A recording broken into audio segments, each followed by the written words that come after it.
국정원장을 검찰에 고발했습니다.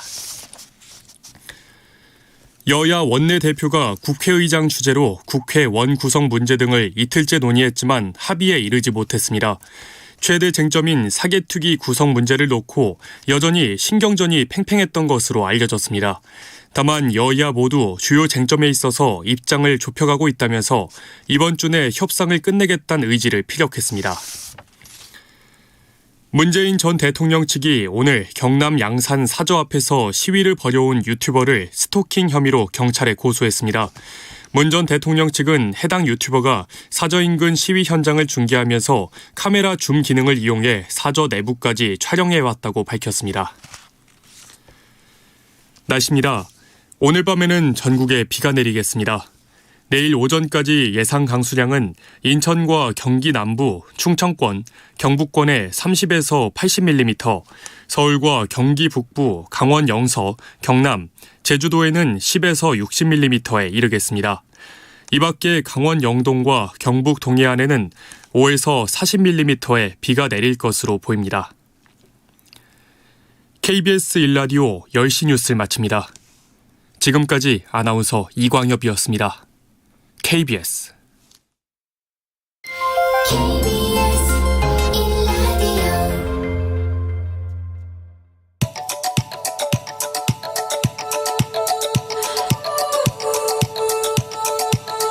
김성환의 시사야.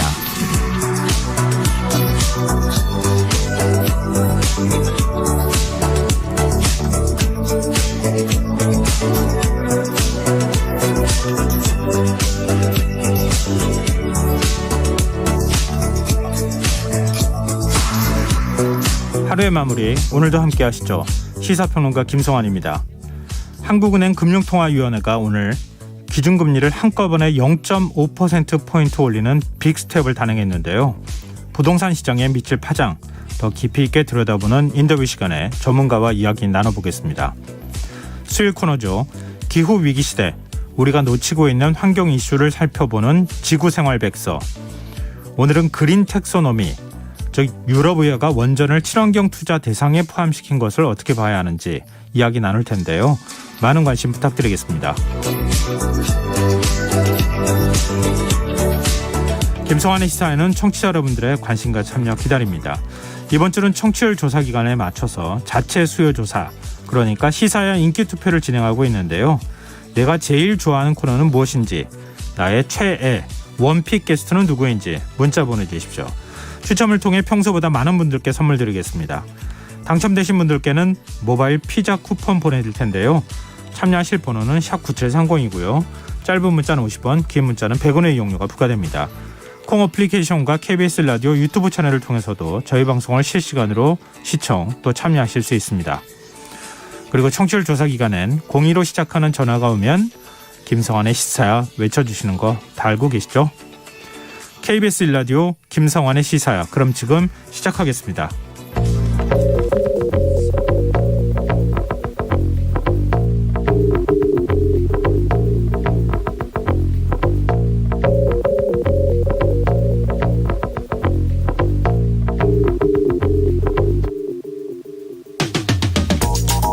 앞으로는 감옥에 가는 기업 총수들의 모습을 보기 힘들지도 모르겠습니다. 그런 모습 보지 않으면 좋은 게 아니냐, 이렇게 생각하시는 분들 많으실 텐데요. 범죄 행위가 줄어드는 게 아니라 형벌을 완화해서 그런 거라면 상황이 좀 다르지 않을까요? 기획재정부와 법무부는 오늘 태스크포스를 출범하고 기업인에 대한 과도한 형벌 규정을 합리화하겠다고 밝혔습니다. 쉽게 말해 재벌 총수와 기업인들이 경제 관련 법을 어길 경우 형벌이 아닌 행정제재, 그러니까 벌금이나 과태료만 부과하겠다는 겁니다. 정부는 국민 생명과 안전, 범죄와 무관한 경우라는 전제 조건을 달았지만 지나친 규제 완화가 기업인들에게 자칫 면죄부를 줄 수 있다는 우려도 적지 않은데요. 이런 상황 어떻게 봐야 할까요? 정부는 경제 형벌 규정이 많아서 기업의 경제 활동을 저해하고 있다고 보고 있는데요. 재계도 과도한 형사처벌이 기업가 정신을 훼손하고 우리나라에 대한 투자를 감소시키고 있다고 주장하지만 노동계 입장은 조금 다릅니다. 형벌을 완화해서 경제가 좋아질 것이라는 주장은 음주 단속을 안 하면 자동차가 더 많이 팔린다는 것과 같은 논리라는 건데요. 청취자 여러분 생각은 어떠십니까? 정부는 지난 정부가 역점을 뒀던 공정경제 3법과 중대재해처벌법도 개정하겠다는 의지를 내비치고 있는데요. 국회에서 관련 논의가 어떻게 진행될지 관심 있게 지켜봐야겠습니다.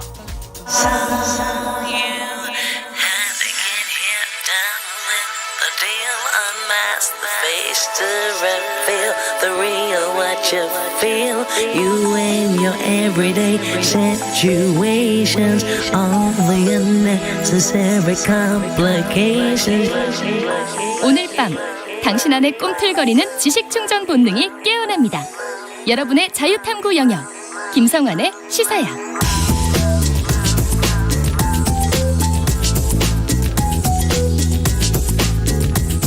오늘 놓쳤던 뉴스 꼼꼼히 정리해드리는 뉴스야 시간입니다. 오늘은 김민하 시사평론가 나와 계십니다. 안녕하세요. 안녕하세요. 네, 이 통일부가 어제 공개한 사진을 두고 지금 정치권에서 공방이 거센 상황인데요. 지난 2019년 11월 탈북어민 2명을 북송하는 사진을 여러 장 공개했어요. 그렇습니다. 이제 언론 통해서 많이 보셨을 텐데요. 북한 선원들이 이제 다시 돌아가는 거에 대해서 상당한 저항감을 드러내면서 이렇게 돌아가지 않으려고 하는 듯한 그런 모습들을 취하고 있는 뭐 그런 사진들인 거죠. 그러니까 판문점을 통해서 북송을 했던 거잖아요. 그렇습니다. 네. 근데 거기에 대해서 이제 정치권에서 뭐 이런저런 얘기들이 나오고 있는 건데요. 네. 권성동 국민의힘 원내대표의 경우에는 페이스북에 이렇게 썼습니다. 이게 이 사람들이 살인을 저질렀다 이렇게 전 정권에서 얘기를 했는데 네. 그것은 뭐 확실하지 않지 않느냐. 그래서 납포 5일 만에 강제 북송을 했다는 사실 자체가 부실 검증 아니겠냐. 이렇게 꼬집었고요. 또 서울의 한 호텔에서 언론사 행사가 열렸는데 이 참석 이후에 기자들과 만나서도 자진 귀순한 탈북어민을 강제 북송시킨 것은 인류 보편 가치인 인권 말살이다 이렇게 주장을 했습니다. 여기에 더불어서 국민의힘은 반인도적 탈북민 강제 북송 진상규명 TF를 출범을 시켰고 네. 하태경 의원이 또 이것도 이제 위원장을 맡는다 이렇게 얘기를 하고 있는데요. 반면 더불어민주당 의원들은 이 국회에서 기자회견을 열고 16명을 살해한 엽기적인 흉악범 북한 주민마저 우리나라 국민으로 받아야 한다는 말인가. 국민의힘은 안보를 인질로 삼은 정쟁 시도를 계속해서는 안 된다 이렇게 주장을 했습니다. 그리고 당시 상황을 좀 정리를 했는데 네. 그 당시에 우리 정부가 다양한 정보망을 통해서 북한에서 이 흉악범이 동해로 도주하고 있다는 것을 사전에 인지를 했고 이 북방한 개선을 넘어와서 우리 해군이 특전 요원까지 투입을 해서 생포를 한 것이다. 즉 스스로 월남한 것으로 오해하고 있지만 우리가 생포한 것이어서 이전에 이제 경우와는 다르다 이렇게 주장을 했습니다. 네. 그리고 이 사람들은 일반적인 북한 이탈 주민과는 관련이 없고 또 북한 이탈 주민법을 봐도 살인 등 중대한 비정치적 범죄자는 보호 대상자로 결정하지 않아야 할 수 있다. 이렇게 규정이 돼 있기 때문에 이전 정부에서의 그 처치는 문제가 없다. 이렇게 또 주장을 했습니다. 네. 그럼 통일부가 이런 사진을 공개했다는 얘기는 지난 문재인 정부 때 통일부 입장과 지금 달라졌다.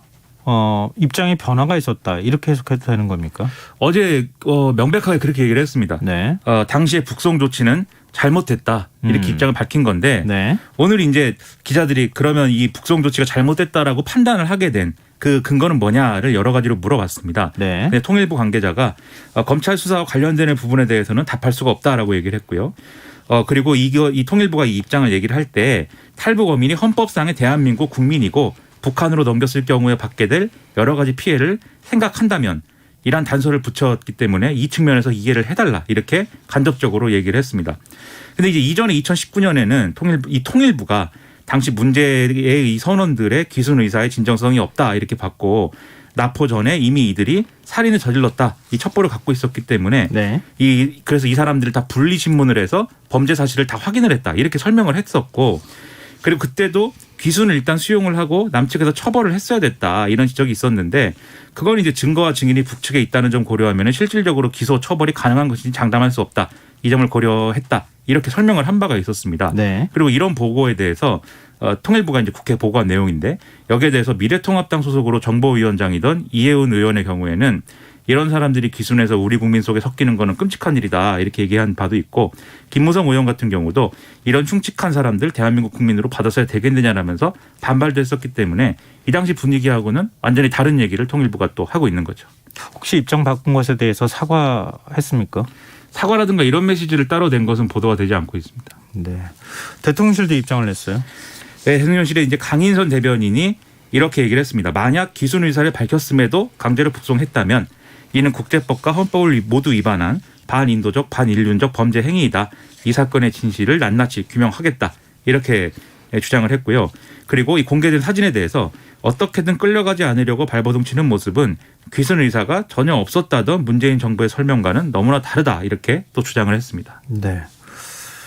귀순 의사하고 연결하기엔 좀 문제가 있지 않아요? 만약에 범죄를 저질렀다 그러면 북한에 가서 처벌을 받게 되잖아요. 그렇죠. 가기 좋아할 사람은 없을 것 같고. 그렇죠. 그리고 이제 귀순 의사가 전혀 없었다. 이제 문재인 정부가 이렇게 설명을 한 게 아니고 예. 귀순과 관련돼서 이제 자필로 귀순 의사가 있다고 했는데 네. 그 진정성을 믿을 수가 없었다. 왜냐하면 지금 말씀하신 대로 범죄를 저지른 사람들이라고 그때는 파악이 됐고 네. 또 바로 이렇게 뭐 이 귀순을 하는 과정에서 이런 범죄가 일어났다거나 그런 거라기보다는 범죄가 일어난 이후에 동해상에서 이제 며칠간 이제 왔다 갔다 하기도 하고 내려갔다 올라갔다 하기도 하고 해군이 경고 사격을 한 끝에 그렇죠. 붙잡을 수 있었다는 거잖아요. 그런 정황이 있었기 때문에 귀순의 진정성이 없다 이렇게 판단했다라는 거지 뭐 전혀 의사가 없었다라고는 안 했는데 어쨌든 네. 대통령실은 뭐 이렇게 지금 입장을 냈습니다. 검찰은 오늘 서해 공무원 피살 사건과 탈북어민 북송 논란과 관련해서 국정원을 압수수색했어요. 그렇습니다. 오늘 검사, 수사관 등 보내서 이 국정원 압수수색을 진행을 했는데요.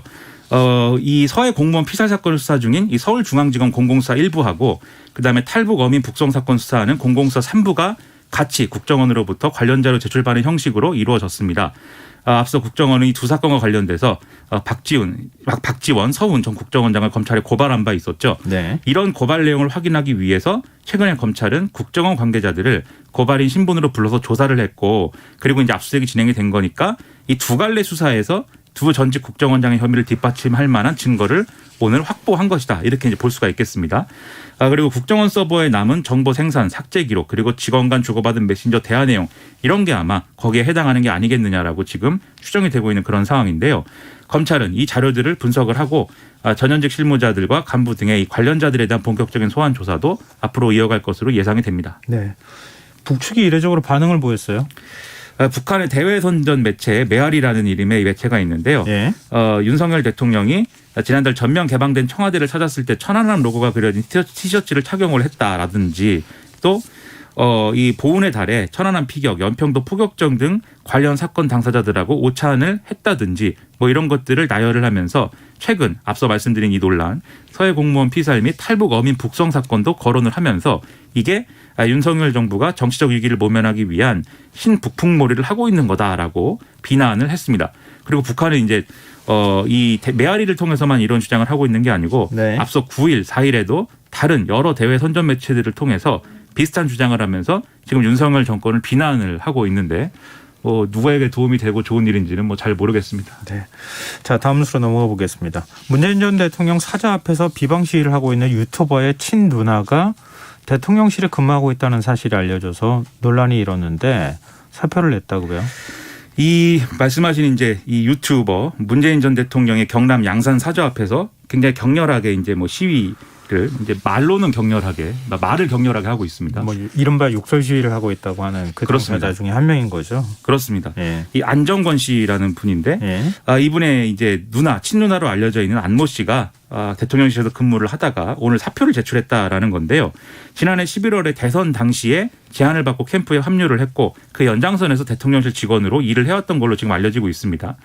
근데 이 안정권 씨하고 과거에 이 안모 씨도 같이 과거 합동 방송을 진행을 하거나 또 안정권 씨가 자체적으로 운영하는 영상 플랫폼 이 벨라도에서 같이 일을 도와줬다.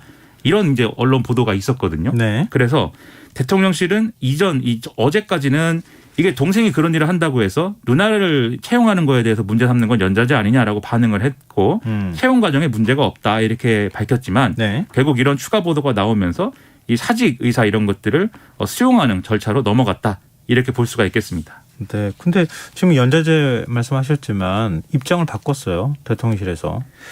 그렇습니다. 왜냐하면은 뭐 입장을 바꿨다기보다도 이제 뭐 불분명한 이제 뭐 입장을 얘기를 하고 있는데 네. 기자들이 또 물어봤겠죠. 여전히 연좌제라고 생각하냐? 과거에 이렇게 같이 방송을 했다는데라고 하는 거에 대해서는 그분이 이전에 어떤 일을 했는지 저희가 모른다 이렇게 답을 했고요. 그리고 그러면 이 안모 씨는 어떤 능력 때문에 채용이 된 거냐라고 네. 질문을 하니까 확인해 드릴 내용이 없다 이렇게 답을 했습니다. 그런데 이제 이전에 어떤 일을 했는지도 모르고 어떤 능력이 있는 것도 얘기를 못하겠다라는 입장이라고 하면 사실 앞서도 말씀드렸듯이 대선 캠프에서도 수개월간 일을 했고 그 연장선에서 대통령실 직원으로 채용이 되면서 신원조회라든지 이런 것들도 절차를 거쳤을 텐데 이런 해명은 좀 맞지 않는 거 아니냐라는 이 기자들의 지적도 있었는데 네. 거기에 대해서는 충분한 답변은 안 되고 있는 상황으로 보입니다. 정치권 반응은 어떻습니까? 일단 더불어민주당 의원들이 이제 반발을 하고 있는데요. 더불어민주당 윤영찬 의원의 경우에는 이게 결국 윤석열 대통령이 혐오 시위를 독려하는 셈 아니냐 이렇게 주장을 했습니다. 그래서 동료 의원들하고 양산경찰서를 방문을 해서 이 유튜버들의 이제 시위 이런 것들을 항의를 했고 거기에 대해서 경찰서장이 이 집회 대응이 지금 미흡하다라는 데 인정을 했었는데 이후 상황에 큰 변화가 없다. 그 이유가 이런 거 아니겠느냐라고 주장을 했고요. 네. 박용진 의원의 경우에는 이 안정권 씨라는 분은 세월호를 폄하하고 노회찬 전 의원의 불행한 죽음 앞에 잔치국수 먹방을 하고 5.18 민주화 운동을 폄하 왜곡한 사람이다. 대한민국 국민 모두가 광주 시민이라고 했던 윤석열 대통령의 5.18 기념사는 위선과 가식이었던 거 아니냐라고 또 꼬집었습니다. 네. 지금 여러분께서는 KBS 라디오 김성환의 시사회와 함께하고 계십니다. 계속해서 뉴스야 이어가겠습니다. 정당 얘기도 좀 해보죠. 국민의힘 윤리위 징계 이후 자명을 이어가던 이준석 대표. 오늘 광주 무등산 등반을 한 사실을 공개를 했어요. 사진을 공개한 거죠? 그렇습니다. 비도 오는데 얼마나 힘들었을까요? 네. 그러네요. 네. 근데 광주 비 왔어요 혹시? 저는 뭐 날씨를 확인하진 않았지만 사진으로 미뤄볼 때 굉장히 이제 이준석 대표가 흠뻑 젖어 있었기 때문에 네. 비가 왔구나라고 추정을 했는데 이제 그렇게 말씀하시니까는 땀이었을 수도 있겠구나 그런 생각이 듭니다. 근데 그런 사진은 이제 무등산 등반했다 이 메시지와 함께 이 정초에 왔는데 여름에 꼭 한번 다시 와야겠다고 얘기를 했었는데 원래대로 하면 7월에 광주에 그때 했던 약속들을 좀 풀어내려고 차근차근 준비 중인 상황이었다. 그래서 이렇게 된 거에 대해서 광주 시민들께 죄송하다. 그리고 약속은 조금 늦어질 뿐 잊지 않고 지키겠다 이렇게 썼습니다. 네. 그러니까 이게 결국 선거 기간 동안에 이 본인이 상당히 이제 좀 이 무게를 실었던 이른바 서진 정책 그러니까 호남에서도 보수 정당에 의미 있는 득표를 하도록 하겠다. 자신이 그런 걸 시도했다라는 거를 좀 상기시키려는 의도로 일단 풀이가 되고요. 네. 그리고 이제 명예 회복에 좀 성공한 뒤에 당무에 복귀할 의사를 가지고 있다라는 걸 또 보여주는 그런 사진이 아니겠느냐라고들 해석을 하고 있습니다. 네. 어찌됐든 당대표 자리가 지금 6개월 동안 비는 상황이 돼버린 거잖아요. 직무 대행 체제를 좀 유지해야 되는 건데 근데 이른바 당권 주자로 분류되는 이런 정치인들의 움직임은 좀 다른 것 같아요. 그렇습니다. 지금 연이은 공보 모임을 개최를 하고 있는데 이게 말씀하신 대로 6개월이 지나면 이제 지금 이 이준석 대표가 돌아올 수 있다. 네, 징계 풀리면 돌아올 수 있는 거잖아요. 그렇죠. 그렇게 이제 권성동 원내대표가 당원 당규상 그렇다라고 정리를 해놓은 상황 아닙니까? 네. 그런데 당권 주자들의 이런 움직임은 마치 전당대회가 개최될 것이다라는 것을 어느 정도는 기대하고 움직이는 것처럼 지금 비춰지고 있는데요. 김기현 의원 같은 경우에는 오늘 자신이 주도하는 공보 모임 혁신24 새로운 미래 두 번째 모임 열고 김광두 서강대 석좌 교수의 초청 강연 진행했는데 여기 한 40여 명 안팎이 참석을 했다라고 얘기를 하고 있습니다. 그리고 안철수 의원도 어제 연 토론회에 이제 의원 40여 명이 자리를 했다라는 걸 강조를 하고 있는데 앞으로도 이 일주일에 한 번 정도 토론회를 개최를 하겠다. 그래서 과학기술 문제라든지 감염병 대응, 연금 개혁 이런 논의를 하겠다라고 얘기를 하고 있거든요. 네. 그리고 정진석 국회 부의장도 공보 모임을 준비 중이다라고 하고 나경원 전 원내대표도 출마를 검토하고 있다. 그러니까는 지금 전당대회 하기로 한 적도 없는데 출마를 검토하고 있다 이런 보도도 나오고 여기저기 당권 도전에 대비하는 모습들이 이루어지고 있어서 다들 생각하는 바가 있구나 이렇게 좀 추정을 할 수가 있는데요. 만약에 이제 그 6개월의 기간 동안에 경찰 수사 결과가 나온다든지 뭐가 나오면 아마도 이준석 대표의 거취를 둘러싼 제2차 갈등이 또 예정되어 있는 거 아니냐 이렇게 볼 수 있는 그런 상황인 거죠. 글쎄요. 이게 집권 초기에 집권 여당에서 이런 모습 보여주는 건 상당히 이례적일 것 같은데 어찌됐든 경찰 수사가 여러 가지 면에서 이준석 대표의 정치적 생명이나 아니면 국민의힘 분위기를 좀 바꾸지 않을까 그런 생각이 드네요. 경찰이 여러모로 어깨가 무겁습니다. 여러 의미에서. 네. 자, 민주당 박지원 전 비대위원장 우상호 비상대책위원장을 만났어요. 그렇습니다. 박지원 전 위원장이 서울 여의도의 한 식당에서 우상호 비대위원장하고 오찬 회동을 했고요. 네. 끝나고 기자들하고 만나서 이번 주 안으로 공식적으로 출마를 선언하는 기자회견 진행할 예정이다. 우상호 위원장도 그러한 자신의 결정을 존중한다고 했다라고 설명을 했습니다. 다만 이제 이 후보 등록한 이후에 내부에서 결정할 것을 결정하겠다. 우상호 위원장이 이렇게 얘기를 했는데 네. 그 전에 이 박지원 전 위원장의 출마를 허용하는 방안에 대해서 추가 논의를 하기는 어렵다고 했다. 그래서 거기에 대해서는 이견이 있었다라고 얘기를 했거든요. 네. 즉 아마도 이 자리에서 우상호 위원장은 당신이 출마 선언을 하는 거는 막을 수는 없겠지만 후보 등록 서류를 내더라도 뭐 따로 이것을 받아줄 수는 없는 상황이다. 그리고 그것을 바꿀 수도 없다. 아마 이렇게 답을 한 게 아닌가 그렇게 추정이 됩니다. 우상호 비대위원장이 실제 다른 자리에서 이 자리의 의미에 대해 설명을 했는데요. 당이 왜 이런 결정을 내렸는지 배경 그리고 과정을 설명한 거고 이 박지원 전 위원장이 왜 출마하려고 하려는지에 대한 이야기를 경청을 했다. 이전에 당 구성원이 한 명도 직접 만나서 설명을 안 했다고 하길래 직접 만나서 설명하는 게 도리겠다라고 생각을 했다라고 설명을 했습니다. 박지원 전 비대위원장 어떤 생각하고 있는 겁니까? 이게 아무래도 이제 공식적으로 이 전당대회에 출마할 수 없다라는 걸 확인해 달라라는 주장을 하고 있습니다만 네. 결국은 전당대회에 도전하려고 했다라는 어떤 그러한 이 흔적을 좀 남기고 싶은 것 같아요. 그리고 네. 거기에 기반해서 앞으로 뭔가 자신의 행보나 이런 것들을 이어나가는 게 아닐까 추정이 되는데 오늘 이제 언론을 통해서 했던 얘기 중에는 심지어 다른 사람들이 뭐 창당을 하자 이런 제안도 받았는데 그것은 거절했다. 앞으로 민주당 내에서 활동을 하리라고 생각을 하고 지금 이런 일을 하고 있는 거다라고 얘기를 했거든요. 네. 즉 아마도 이후에라도 민주당 내에서 중요한 역할을 하기 위한 나름대로의 이제 행보를 하고 있는 것이 아닌가 이렇게 생각이 됩니다. 네. 알겠습니다. 마지막으로 경제 뉴스도 살펴보죠. 한국은행 금융통화위원회가 오늘 기준금리를 0.5%포인트 올리는 빅스텝을 단행했어요. 그렇습니다. 오늘 한은금토인과 통화정책 방향회의를 열고 지금 연 1.75% 기준금리를 2.25%로 즉 말씀하신 대로 0.5%포인트 인상을 했습니다. 이 통화정책 방향 결정문에서는 국내 경기에 대해서 앞으로 소비 회복세가 이어지겠지만 주요국 성장세 약화 영향으로 수출이 둔화해서 올해 성장률이 지난 5월 전망치를 다소 하회할 것이다. 이렇게 얘기를 했고요. 물가와 관련돼서는 소비자 물가가 당분간 6%를 상회하는 높은 오름세를 이어갈 걸로 보인다라고 했는데 즉 네. 성장은 더뎌지고 이 물가 상승은 더 올라간다라는 것이니까 그러니 금리 인상할 수밖에 없다라는 이제 입장인 겁니다. 그리고 이제 앞서 말씀하셨듯이 이 빅스텝도 처음이고 그다음에 4월, 5월, 7월 이 세 차례 연속 지금 기준금리 인상을 한 건데 네. 이 세 번 연속 인상한 것도 전례가 없는 상황인데요. 이게 끝이 아니다라는 취지의 얘기도 하고 있습니다. 한국은행 총재가 네.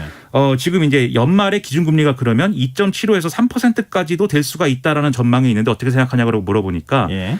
물가 상승세가 지금 거세기 때문에 지금 그렇게 생각하는 거는 합리적일 수 있다라고 얘기를 했지만 그럼에도 이제 불확실성이 있기 때문에 여러 요인에 여전히 달려있는 문제다라고 얘기를 했는데 한국은행 총재 특성상 이렇게 얘기를 했으면 앞으로도 추가적인 인상 얼마든지 있을 수 있다라고 얘기하는 거여서 상당히 우려가 됩니다. 평상시 빚을 많이 갖고 계신 분들 이자 부담 걱정 클 것 같은데요.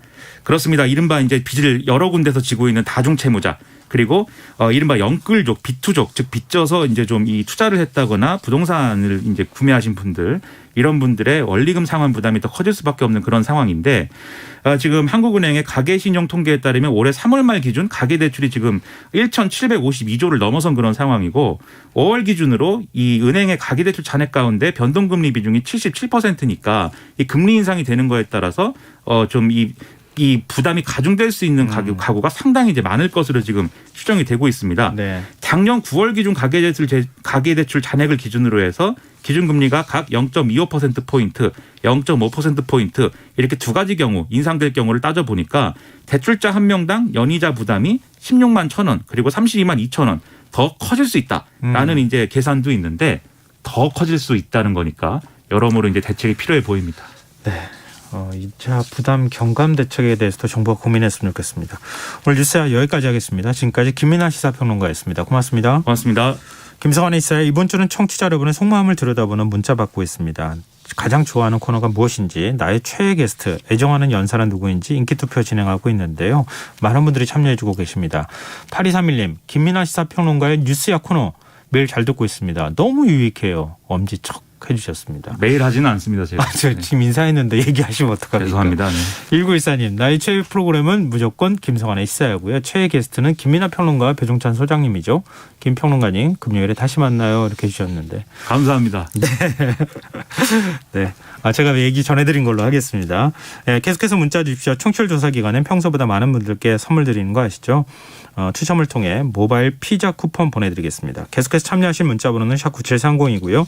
짧은 문자는 50원, 긴 문자는 100원의 정보 용료가 부과됩니다. 콩 게시판, KBS 1라디오 유튜브 채널을 통해서도 무료로 참여하실 수 있습니다.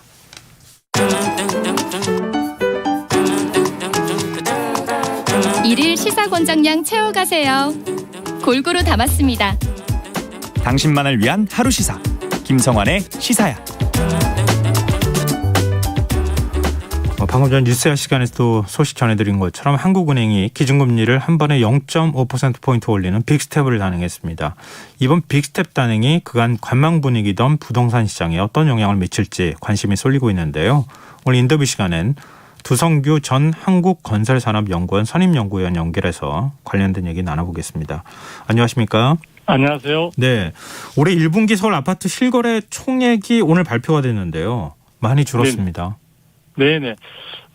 사실 원래 1분기입니다. 1분기 동안에 그 서울 아파트의 실거래 총액, 실거래 총액이라고 하면은 네. 실거래가에다가 실거래량을 이제 곱한 것이라고 볼 수 있는데요. 네. 전반적으로 최근에 부동산 시장이 상당히 이제 거래량이 많이 줄어들고 조용한 편이라는 점을 감안할 때 전체적으로 본다면 총 거래, 서울 아파트의 실거래 총액 자체는 전년도의 동기 대비해서 굉장히 많이 줄었습니다. 한 5분의 1 수준으로 줄었는데요. 금액 자체도 2조 9,500억 정도로 돼서 작년에 같은 기간에 13조 3,500억 가까운 것에 비한다면은 굉장히 많이 줄어서 우리가 거래 절벽이라는 부분들을 실감할 수 있는 그런 상황인 것 같습니다. 아마도 매도 매수자 간에 지금 올해 들어서서 눈치 장세가 계속이 되고 있고 시장 상황에 대한 앞으로 향후 부분에 대한 그 전망이나 이런 부분들이 어둡게 나오고 있기 때문에 그런 부분들이 좀 반영된 것이 아닌가 이렇게 보여집니다. 특히 서울 지역 중에서 도노강이라고 불리는 노원, 도봉, 강동구 외곽 지역에서 하락률이 크다고 하더라고요. 네네. 지금 이제 노원구 같은 경우에는 전년도에 같은 동기 때 6.6% 전체 실거래 총액에서 차지하는 비중 자체가 6.6%였는데요. 네. 이번에는 6.3%로 어떻게 보면 상당히 선전했다고 볼 수 있습니다. 지난해 같은 경우에는 3위인데 네. 이번에 4위로 내려앉았는데요. 상당히 선전한 부분이라고 볼 수 있고 또 노원구 같은 경우에는 강북 지역에 있어서 상대적으로 거래 금액 자체가 조금 강남이나 이런 지역에 비해서 낮다는 점을 감안한다면 거래량이 줄어든 것을 다 반영할 때 상당히 선전했다고 볼 수 있고요. 양천구나 강동구 같은 경우에는 전년도에 한 4.9%, 4.7% 이렇게 5위 7위를 하다가 이번에 공동으로 3.4%까지 떨어지면서 11위로 많이 밀렸습니다. 아마 이런 부분들은 거래 금액 자체의 영향도 있겠지만 전반적인 해당되는 실수요자들이 관심이 많은 지역을 중심으로 해서 거래가 상당히 부진한 것이 영향을 미친 것으로 보여집니다. 상반기 집값이 유일하게 뛰었던 강남 3구 분위기는 어떻습니까? 네. 지금 강남 3구 같은 경우에 있어서는 이제 그동안에 전 정부의 다주택자에 대한 상당히 과도한 규제가 사실 있었고 그 부분들에 대한 것을 좀 피하기 위해서 거래 절벽 상태가 지금 도래하고 있는 상황에서도 사실 똘똘한 한 채라고 우리가 속칭해서 이야기하고 있는데요. 이런 쪽에 수요가 집중되는 모습들은 계속해서 나타나고 있는 것 같습니다. 그래서 이런 부분에서 수요가 집중되다 보니까 가격도 여전히 마이너스로 돌아서지 않고 버티는 그런 모습들이 나타나면서 강남 3구가 전체 실거래 총액에서 차지하는 비중은 강남구가 이전의 동기 대비해서 2.5%포인트가 증가하는 등 1위를 차지하고 있고요. 또 서초구나 송파구가 잇고 있는데 약 10% 이상을 차지하는 여전히 가장의 부동산 시장에서 중요한 또 비중이 있는 모습들을 보여주고 있습니다. 네, 전체적으로 보면 올해 들어서 거래 절벽 현상이 점점 뚜렷해지고 있는 것 같은데 네네. 이 요인을 어떻게 분석할 수 있을까요? 금리 인상 탓이 크다고 봐야 될까요? 그런 부분들도 있는 것 같습니다. 그래서 지금 금리 인상 부분이 아무래도 서민들의 내 집 마련과 관련된 여러 가지 비용 부담을 상당히 키우고 있는 측면들이 있고 또 무엇보다 금리 인상 자체가 지금도 많이 올랐지 않습니까? 그런데 이제 금리 인상 이 행진 자체가 올해도 앞으로도 추가적으로 이루어질지 또 내년에도 이어질지 그리고 또 미국 시장의 상황에 따라 우리가 연동되는 듯한 그런 모습들을 보여주고 있는데 그런 부분들이 확실하게 확정되지 않는 상황이다 보니까 이런 것이 부동산 시장의 어떤 거래 심리를 굉장히 압박하는 요인으로 작용을 하고 있는 것 같습니다. 그리고 이런 금리가 지금 상황들이 앞으로도 좀 명확하지 않는 가운데 주택 시장의 그 작년에 이전 정부부터 이야기되고 있던 주택 공급에 대한 부분들도 최근에 와서는 여러 가지 명확하게 앞으로 청사진이 나타나고 있지 않다 보니까 이런 부분들이 시장에 반영이 되고 있는 것 같은데요. 하나 이제 좀 그것도 고무적인 것은 아마도 원래 8월 15일 광복절 이전에 네. 국토교통부에서 전체적인 주택 공급에 대한 청사진이 발표될 것으로 기대되고 있어서 그런 부분들이 나오게 되면 조금 시장 상황이 달라질지 우리 주목해 볼 필요는 있을 것 같습니다. 네. 근데 뭐 전문가들 사이에서 하락장이 시작됐다 이런 네네. 의견을 내놓기도 하던데요. 위원님 네네. 동의하십니까? 이런 분석에 대해서? 네, 사실 뭐 금리 인상이 지금 계속이 되고 있고 여러 가지 이제 서민들이나 또 자영업자들 모두가 지금 주택과 관련해서는 굉장히 이제 부담스러운 상황들인데요. 여기에다가 최근에 또 경기 침체 우려마저도 일부 나오고 있는 그런 상황이다 보니까 시장에서는 제가 생각할 때는 좀 과도하게 심리적 위축이 되고 있지 않느냐. 그런데도 불구하고 가격에 지금 한국부동산원의 매주 발표되는 주간 동향을 보더라도 가격이 크게 지금 빠지고 있는 것 같지는 않습니다. 그리고 서울의 경우에 있어서는 여전히 과거부터 이 공급 부족에 대한 여러 가지 문제들이 아직도 화두로 지금 계속 제기되고 있는 상황들이고 네. 최근에 와서는 분양가 상한제나 원자재 가격 급등 등으로 인해서 분양 자체가 현장마다 지금 차질을 빚고 있는 곳들이 많이 나타나고 있습니다. 이런 네. 부분들이 향후의 수급 상황들에 대해서 또 우려감도 같이 있다 보니까 금리 인상 부분에 대한 불안감과 또 이 수급 상황에 대한 우려 이런 것들이 서로 맞물리는 상황에서 향후의 어떤 시장 전망이나 이런 부분들은 조금 더 조심스럽게 봐야 될 것 같습니다. 또 여기 한 가지 제가 더 말씀드리고자 하는 건 네. 지역 간의 양극화도 지금 많이 되고 있기 때문에 네. 전국적으로 보는 평균 자체 속에서 서울과 지방의 경우가 확연하게 다른 행보를 보일 수도 있다는 점을 우리가 좀 염두에 둬야 될 것 같습니다. 지금 주로 이제 서울 지역을 중심으로 저희가 말씀을 나누지 않았습니까? 방금 전에 네네. 이제 지방은 또 다른 차원에서 해석을 해야 된다고 말씀하셨는데 네네. 어떨 것 같으세요? 지역부터 먼저 그 집값이 떨어지는 현상이 나오겠습니까? 네네. 지금 지역 같은 경우에는 이제 전반적으로 경기 침체와 또 금리 인상 이런 부분들이 직격탄을 맞고 있다고 볼 수 있고요. 대체적으로 본다면 지역적으로 수급 상황들이 어느 정도 시장 상황에 지금 부합하는 즉 공급 자체가 수요에 어느 정도 부응하는 그런 경우들이 많아지다 보니까 여러 가지 수요 심리가 위축된 데 따른 어떤 반대의 영향으로 인해서 지방의 경우에는 약세로 전환된 곳들이 많이 있습니다. 그래서 특히 대구 지역이라든지 세종시 같은 경우에 있어서는 상당히 하락세가 오랫동안 지속이 되고 있고요. 그런 부분들이 최근에 국토교통부에서 규제지역 지정 해제를 일부 완화했던 그런 지역들은 가장 어떤 지방에서도 타격을 많이 받았던 지역이라고 볼 수 있는데요. 네. 그에 비해서 서울이나 지금 아직 수도권 일부의 경우에 있어서는 하락세로 전환된 점들이 많이 나타나고 있긴 하지만 네. 전반적으로 하락폭이 크지 않고 시장에서 거래량이 둔화되고 있는 가운데 향후의 어떤 시장 방향성에 대해서 조심스럽게 매도세나 매수세 모두가 지켜보고 있는 그런 측면들이 있는 것 같습니다. 그리고 또 그나마 다행스럽게도 현재 최근에 있어서 전월세 시장 자체가 굉장히 좀 안정적인 그래도 기대했던 우려했던 만큼이 아닌 상당히 안정적인 모습을 보여주고 있기 때문에 네. 이런 부분들이 현재 그 시장에 있어서 약보합세를 이끌고 가고 있는 그런 어떤 특징이 있지 않나 이런 생각이 듭니다. 그리고 임대차 3법 때문에 8월에 전세 대란이 올 것이다 이런 예측이 많았는데 지금 이제 네네. 8월 한 달 앞둔 상황 아니겠습니까? 네네 그렇죠. 서울 아파트 전세값은 어떻습니까?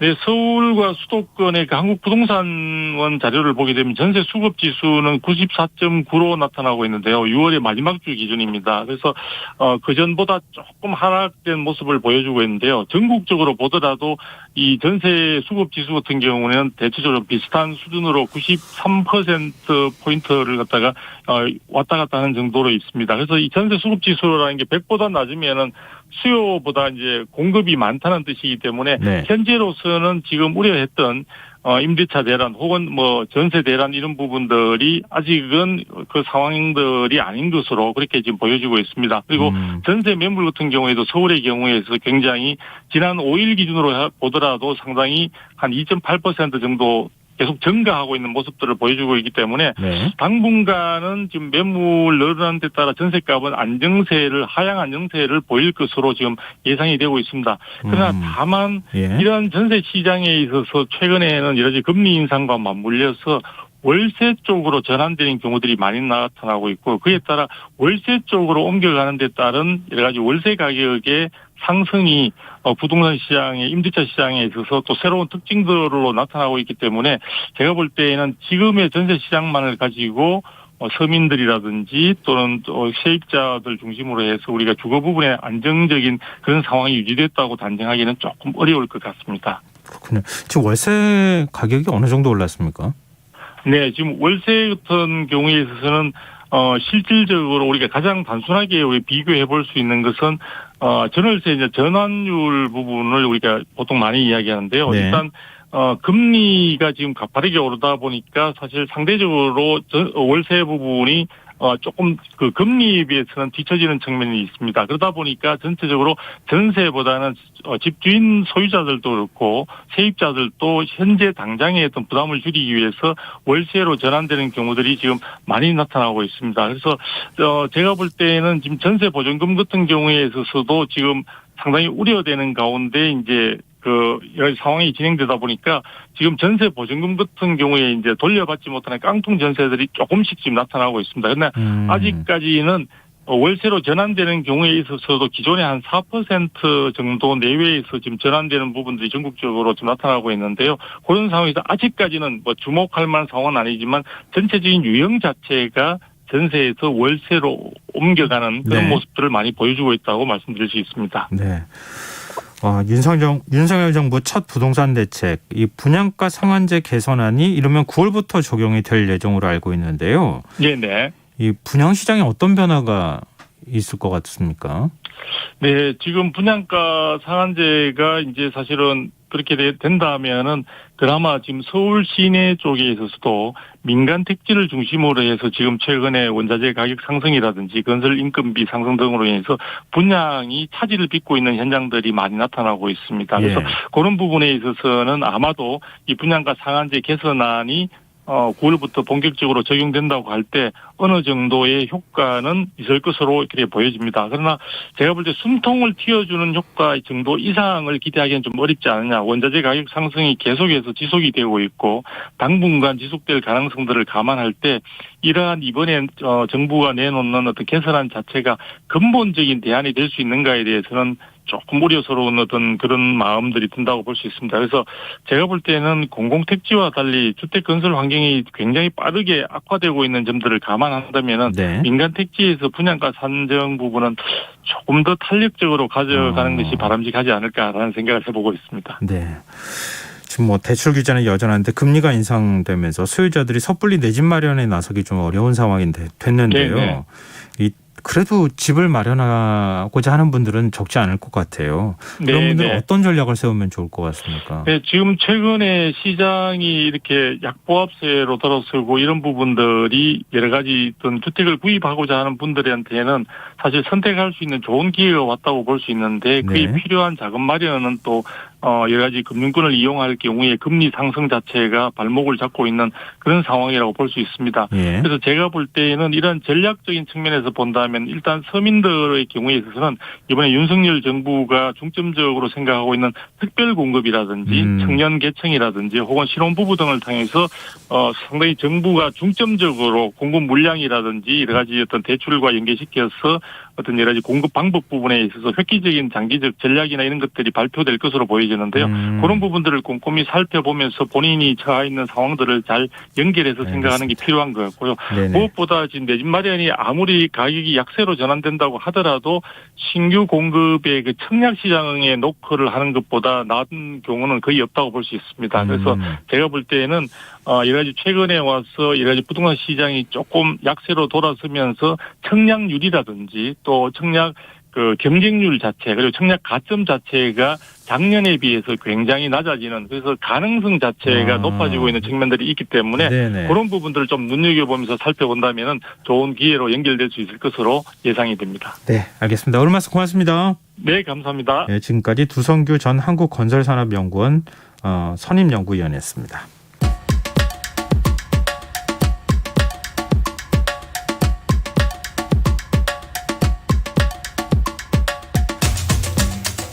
원자력 발전을 친환경 에너지로 봐야 하는지 의견이 분분한 상황인데요.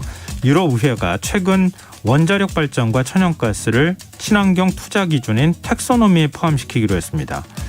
어려운 용어 속에 우리가 놓치고 있는 문제는 없는지 지구생활 백서에서 자세히 살펴보도록 하겠습니다. 세계일보 윤지로 환경전문기자 나와 계십니다. 안녕하세요. 네, 안녕하세요. 네, 그린 텍소노미. 너무 용어가 좀 어려워요. 네. 이 우리말로 녹색 분류 체계라고 이렇게 해석을 하던데요. 네. 쉽게 좀 설명을 해주시면 어떨까요? 네, 어렵죠. 텍소노미라는 그 단어를 영어 사전에서 찾아보면 뭐 예. 분류학, 분류법 이렇게 나오는데요. 이제 그린 텍소노미라고 하면 뭐가 그린인지 분류해주겠다 이런 말입니다.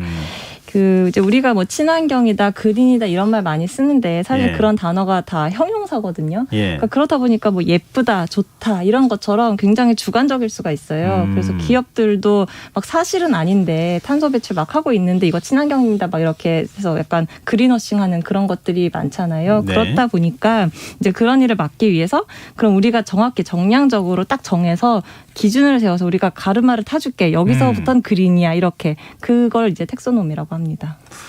근데 유럽의회가 최근 원전과 가스를 녹색 기술로 분류를 해서 논란이 일고 있어요. 네, 그렇습니다. 지난 6일 EU 의회가 본회의를 열고서 원자력과 천연가스를 그 EU 텍소노미에 포함할 걸 승인했습니다. 그러니까 이건 이제 녹색 기술이다 이렇게 인정한다라는 건데요. 네. 그래서 이제 그 EU 이사회 반대도 없고 해서 최종 확정이 됐고 내년 1월 1일부터 이제 원전과 가스가 포함된 텍소노미가 적용되게 됩니다. 이 표결을 앞두고 국내 언론도 그렇고 사실 유럽에서도 굉장히 원전 포함 여부가 굉장히 그 큰 관심을 모았어요. 예. 이게 참 원전이 되게 양면적이어서 그런 것 같은데 원전이 사실 그 저탄소 에너지원인 건 맞거든요. 그러니까 예. 워낙 발전율이 높아요. 제가 한국원자력연구원 자료를 봤는데 그 석탄 1톤 그리고 뭐 원유 835리터 이걸로 만들 수 있는 에너지를 그 해결료가 5.8g만 있으면 되는 거예요. 그러니까 그 발전 효율로 보면 거의 타의 추종을 불허하는데 이제 문제가 되는 거는 이제 텍소노미 조건 중에서 다른 환경 목표에 중대한 피해를 주지 않는다 이런 원칙이 있어요. 근데 예. 다들 아시겠지만 원전은 이제 가장 치명적인 약점인 또 폐기물 문제가 있잖아요. 그렇죠. 그게 있고 또 이제 한국에서는 잘 모르시는 문제인데 냉각수 문제가 있습니다. 이게 뭐냐면 그 원전 가동할 때는 냉각수가 계속 공급이 돼줘야 돼요. 시켜줘야 되니까요. 그렇죠. 예. 그러다 보니까 이제 수자원 고갈 문제가 있어요. 특히나 유럽에서는 이제 강 주변에 있는 원전들이 많거든요. 네. 그리고 이제 또 한편으로는 지금 유럽이 이제 가뭄 폭염 뭐 이런 것 때문에 엄청 지금 덥잖아요. 그렇다 보니까 냉각수 자체가 이제 없는 거예요. 다 물이 너무 뜨거워서. 네. 그래서 프랑스에서는 이거 원전 가동 이제 잘 못하겠는데 이런 얘기까지 나오고 있어서 네, 이게 과연 그래서 이제 이런 여러 가지 이슈가 있다 보니까 굉장히 국가 간의 공방도 치열했고 그래서 이제 최근에는 이게 빠지나 싶었는데 결국 과반의 지지는 얻지 못하고 네, 텍소노미에 포함되게 됐습니다. 우리 정부는 2030년까지 10개 원전을 수출하겠다 이런 목표치를 제시하기도 했었잖아요. 네. 이번 유럽의회 결정으로 수출 목표 달성에 청신호가 켜졌다 이렇게 해석해도 되는 겁니까? 그 텍소노미가 제가 아까 이제 객관적인 어떤 수치적으로 가르마를 사준다라고 말씀드렸는데 네. 그래서 이번에 이제 원전이 포함됐어도 여기에 여러 가지 기준이 좀 따라붙습니다. 근데 그게 굉장히 높아요. 예를 들면은 이제 원전 수명 연장을 할 때는 가장 높은 수준의 안전 기술을 적용해야 되고, 그 다음에 2050년까지 고준위 폐기물 그러니까 쓰고 남은 이제 핵 연료 있잖아요. 다 쓴 네네. 핵연료 이거를 완전히 영구 처분할 수 있는 운영 방안을 마련을 해야 되고, 그리고 2025년부터는 모든 원전과 그 다음에 신규 원전에 사고 저항성 연료를 적용해라 이렇게 돼 있습니다. 전 처음 들어보는 용어인데요. 사고 저항성 연료. 이건 어떤 거예요? 그 원전이라는 게 사고가 나면 위험하니까 여러 가지 이제 방벽들을 설치를 하는데요. 네. 뭐 예를 들면 뭐 25cm 두께 강철로 원자로를 짓고 뭐 막 120cm 두께로 막 이렇게 또 콘크리트로 덮고 막 이런 게 있는데 네네. 사실 그렇게 되게 튼튼하게 지었어도 우리 그 후쿠시마 원전 때 보면 네. 그 안에 냉각수 공급 딱 끊기니까 그 안에 막 온도가 올라가가지고 지금 결국 난리가 났잖아요. 네. 그렇기 때문에 그때 이제 나온 컨셉인데 이 해결료, 그러니까 냉각 기능에 이상이 생겨도 해결료 자체가 좀 버틸 수 있게 말 그대로 저항할 수 있게 이렇게 만들자라는 게 사고 저항성 연료예요. 네. 예를 들면은 뭐 이제 해결료를 감싸는 그 연료병을 감싸는 그 피복관 소재를 좀 이렇게 고온에도 잘 버틸 수 있게 예. 그런 걸로 이제 만드는 소재 개발이 되게 중요하다고 하는데요. 문제는 그 개발이 되게 쉽지가 않아요. 그래서 미국에서 후쿠시마 사고 때 이제 이 이야기를 꺼냈으니까 2011년인데 그때 시작할 때 그러니까 올해 아니면 뭐 2025년 그 정도 때는 이제 상용화를 해야지라는 예. 목표였는데 지금 현재 이제 개발되는 거 보면 한 2030년 정도 얘기가 나오고 있고요. 제가 이제 어제 우리 산업부에도 문의를 해보니까 우리나라도 한 2031년 빠르면 그 정도로 이제 상용화 시점을 내다보고 있더라고요. 근데 이제 EU 텍소노미에서는 2025년부터 써라라고 하는 거거든요. 그러니까 굉장히 사실은 현실적으로 현실성이 좀 어려운 떨어지는 거예요. 그렇죠. 네. 그리고 네. 이게 핵 연료를 개발했다고 끝이 아닌 게 네. 이제 우리 석탄 발전 같은 경우는 뭐 그 석탄이 호주산이든 뭐 어디산이든 상관없잖아요. 근데 그쵸.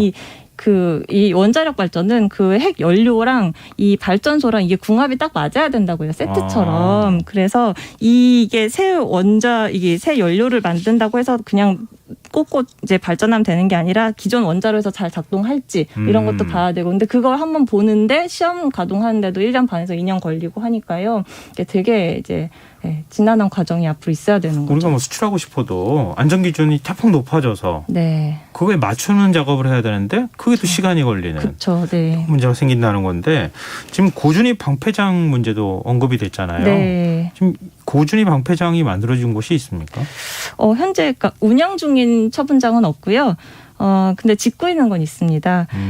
이제 며칠 전에 우리 산업부가 낸 자료가 있는데 그걸 보면요. 핀란드가 24년부터 운영을 개시할 예정이라고 하고요. 네. 또 스웨덴과 프랑스도 지금 부지를 확보해서 현재 건설 중입니다. 그래서 아마도 요 나라 정도에 한해서는 아마 그 방패장이 크게 뭐 어떤 걸림돌이 되거나 하진 않을 것 같은데 이제 문제는 우리나라가 이제 수출하겠다고 공들이고 있는 폴란드나 체코 이런 나라들은 이제 계획을 처분 계획을 마련을 해야 되는 건데 만약에 네네. 그 처분 방안을 마련하지 못하면 자금 조달이 어려워질 수 있고 그럼 우리 수출도 어려워질 수 있는 거죠. 네. 이제 고준위 방패장이라는 거는 우리 이제 부지 선정하는 것도 사실 문제지만 이게 비용이 엄청 많이 든다고 해요.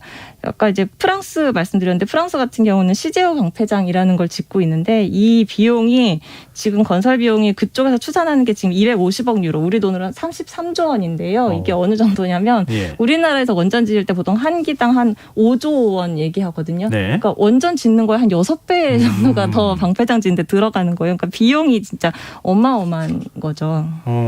그럼 뭐 우리나라도 아직 없는 것으로 제가 알고 있는데 네. 만약에 지금 우리가 수출하려고 하는 국가 뭐 체코 같은데 뭐 핀란드가 폴란드에서 방패장을 만들 수 없다 그러면 유럽은 다 연결돼 있으니까요. 다른데 국가가 만든 방패장을 이용할 수는 없는 겁니까?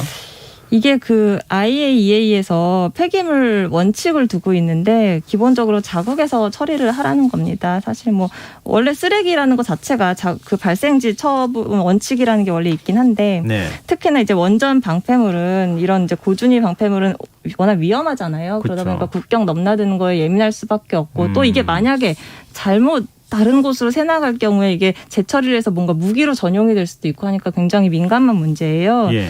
그럼에도 불구하고 만약에 국가 간에 서로 합의를 한다면 이동할 수는 있다고 합니다. 근데 문제는 그 합의가 굉장히 현실적으로 어렵다는 거죠.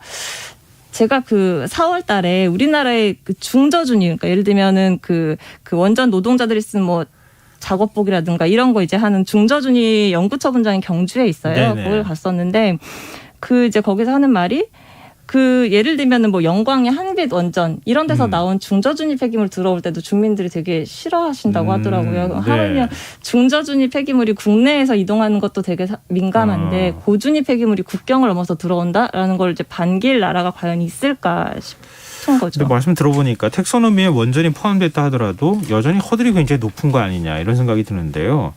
이 프랑스나 체코 같은 나라들이 텍소노미에 원전이 포함될 수 있도록 백방으로 뛴 이유가 궁금해요.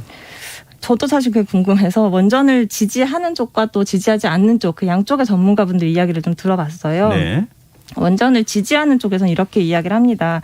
텍소노미라는 게 이런 게 있으니까 이쪽으로 하세요라고 하는 거지 이거 하지 마세요 하는 건 아니라는 거죠. 그러니까 이 기준만 충족하면 할 수 있어요. 이렇게 되는 거예요. 그렇죠. 그래서 이제 네. 뭐 거기서 뭐 방패장, 뭐 사고정성 해결료 이런 얘기를 하는데 이게 뭐 영원히 우리가 넘지 못할 벽 이런 게 아니라 단계를 밟아서 가면은 되는 계단 같은 거다. 네. 이렇게 이야기를 하거든요. 네. 그리고 이제 좀 더 현실적인 이유를 찾자면 유럽 금융시장에서는 지속가능 금융 이게 굉장히 중요한 그 요건이라고 해요. 근데 만약에 이게 텍소노미에 포함이 아예 안 된다 하면은 우리 그 이제 원전을 하면서 녹색 채권이나 이런 걸 발행할 길이 아예 막혀버리니까 네. 어떻게든 일단 집어넣고 이제 그 다음에 우리 조건을 충족해 가자 이런 게 일단 중요했을 거다 이런 예. 얘기가 있고요.